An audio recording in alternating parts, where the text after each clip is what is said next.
Hi guys, welcome to the Lighting Dreams YouTube channel. So today we are going to discuss the Regional Comprehensive Economic Partnership, that is commonly known as RCEP. On March 8, 2021, so the Chinese government has officially ratified the Regional Comprehensive Economic Partnership Agreement. This means that the regions which account for the one-third of the global economic output will form a unified giant market with high potentiality and vitality. So RCEP is a free trade agreement between the 10 member states of the ASEAN, that is the Association of the Southeast Asian Nation, and its 5 partners, which includes China, South Korea, Australia, Japan and New Zealand.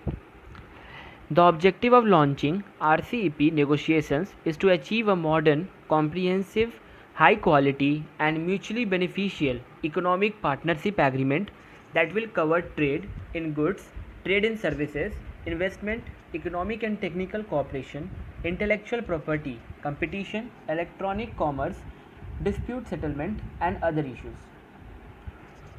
So, RCEP has the potential to deliver significant opportunities for the businesses in the East Asia region, given the fact that the 15 RCEP participating countries account for almost half of the world's population, contribute about 30% of the global GDP, and over a quarter of the world exports. RCEP will provide a framework aimed at lowering trade barriers and securing improved market access for goods and services for business in the region. Let's see what is the importance of RCEP for India. So the RCEP will provide a boost to India's Act East policy and will also influence the economic stature of India among other South Asian countries.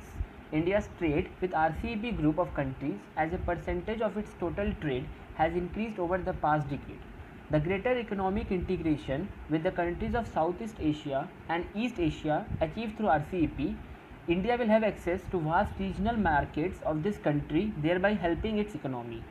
India can leverage advantage in areas such as ICT, IT-enabled services, healthcare and education services.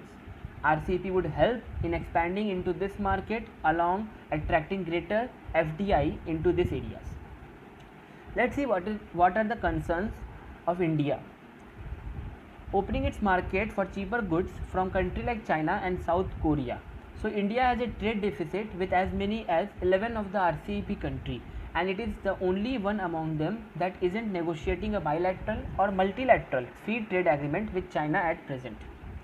Second issue is the country of origin. India has also made tagging the country of origin on all product a sticking point in RCEP negotiation.